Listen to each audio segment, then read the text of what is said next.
Here we are again. The Pittsburgh Steelers, the wide receiver hunt, decisions that could be made. Will they be made? Time will tell.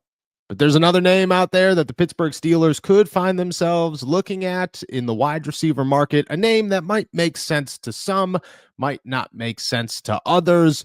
And while MVS remains on the sideline and the practice squad, and Roman Wilson emerges into wide receiver 2 for the Pittsburgh Steelers, maybe, just maybe, we have another wide receiver question or conversation on our hands. And you know that I love to talk about wide receivers.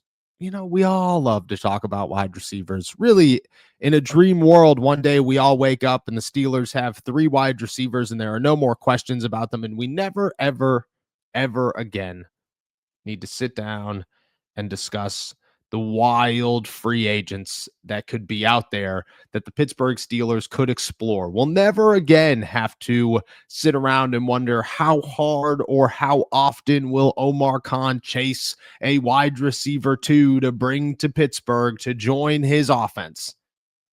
But that day is not today. Today, the Steelers still need another wide receiver. And today, the Steelers' potential answer may have just hit the open market. Maybe he fits.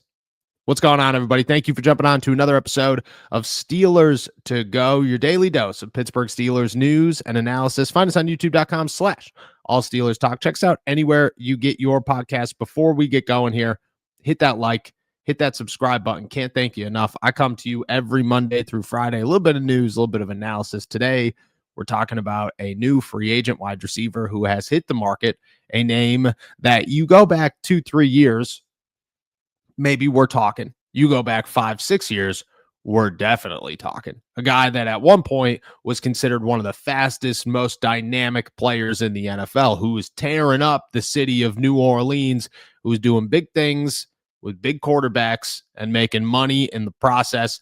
Today things are a little different. Today, he's 32 years old. Today, he's been released by that same team. Today, he hasn't surpassed 1,000 yards since 2021 and only has 19 receptions for 165 yards this season.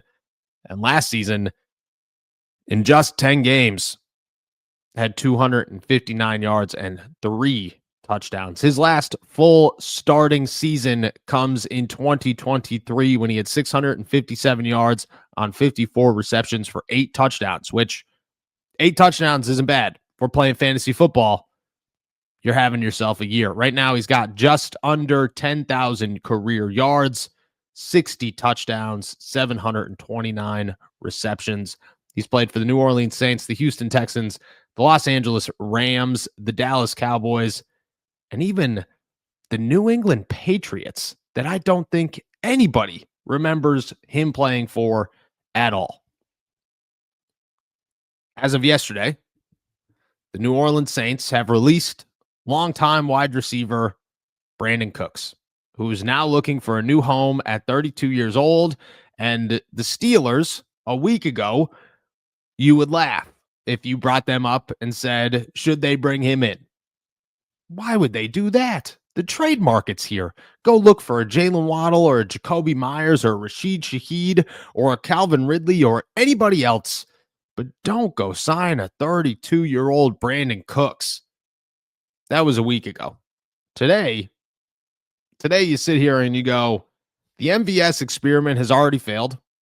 This was a fun week, but all we've seen is MVS take very minimal snaps at practice and do almost no first team activity. Mike Tomlin emphatically saying that he is a practice squad guy, and it sure seems like he's going to stay there for the remainder of the season. So that dream, as fun as it was for a couple of days to say, well, him and Aaron Rodgers, they got a connection. Best friends in the NFL. That's got to mean something. Doesn't mean anything in Pittsburgh, I guess. Maybe Brandon Cooks is the next guy. Maybe Brandon Cooks is the next name that the Steelers could approach and look at and say, you have a ton of speed still. You have pretty reliable hands throughout your career, and you're a guy that above anything else catches touchdowns. The guy has had a lot of touchdowns. I mean, he's had a 9 touchdown season, an 8 touchdown season, a 7 touchdown season, 2 6s, another 8, a 5. I mean, a bad year for Brandon Cooks is 3 touchdowns. That's impressive, especially in the city of Pittsburgh. So if you're going to bring somebody in who could at least get open in the end zone, all right, it's not the worst thing in the world. It's not. Maybe Brandon Cooks could be an answer for the Pittsburgh Steelers. He would not be one that I'd advocate for. I would not sit here and say Brandon Cooks solves all the issues of the Pittsburgh Steelers. I look at Brandon Cooks as an older Calvin Austin and Roman Wilson, and yes, significantly better in his heyday, but maybe not today. Today, I don't have the faith that Brandon Cooks comes in here and surpasses either of them. And quite frankly, the Steelers have shown their hand to say, Marquez Valdes-Scantling, who actually looks like he would fit in the offense, is not going to be given an opportunity. That the lengthy speed outside guy who can create separation and add another big body opposite of DK Metcalf and on the other side of Roman Wilson and Calvin Austin is not worthy of consideration for the Pittsburgh Steelers heading into week 12. And by that, I mean, not worthy of even the consideration, not time, not playing, consideration. MVS isn't even getting snaps at practice. MVS is doing nothing. He has no business being on the Pittsburgh Steelers offense because the Steelers are giving him no time at all to showcase himself. None. He's not even a thought to Mike Tomlin and Arthur Smith right now. And if you asked about him, I guarantee he'd get the same response as a Max Hurlman or formerly Isaiah Hodgins. Brandon Cooks would be the same exact way.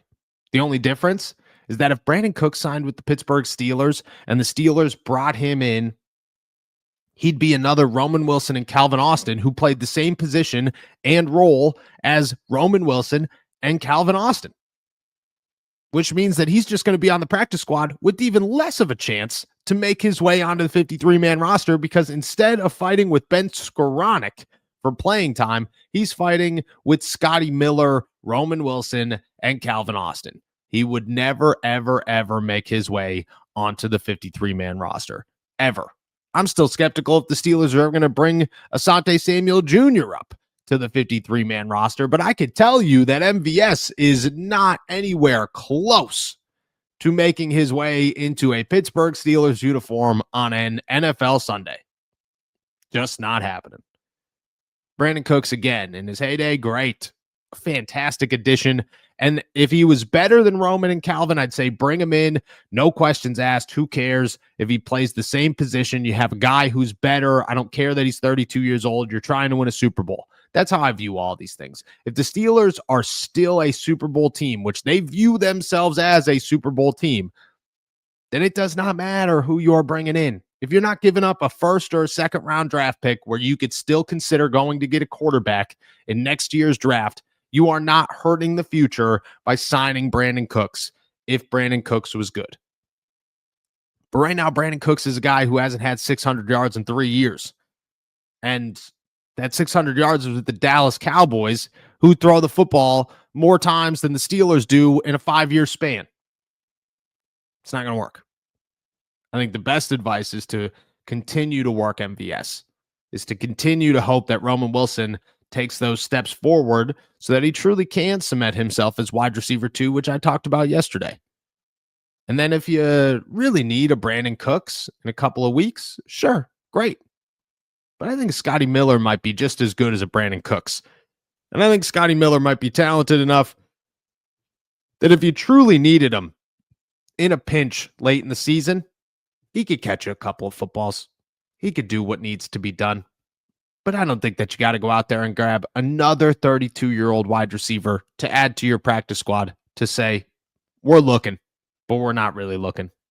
Again, one day, I truly believe that the Steelers are going to wake up one day and they're going to have just a great wide receiver core. Maybe that day is soon. But right now, that day is not going to come with Brandon Cooks. Thank you guys so much for jumping on to another episode of Steelers to Go, your daily dose of Pittsburgh Steelers news and analysis. Find us on youtube.com/all Steelers talk. Check me out anywhere you get your podcasts. As always, before you head out of here, hit that like, hit that subscribe button. We're getting really close to 55,000 subscribers, and I truly can't thank you guys enough for that. It's crazy and it's special, and very blessed for everything you guys do for me. With that said, I'll be back later for the flagship show. Until then, enjoy another beautiful day in the Burgh. Peace.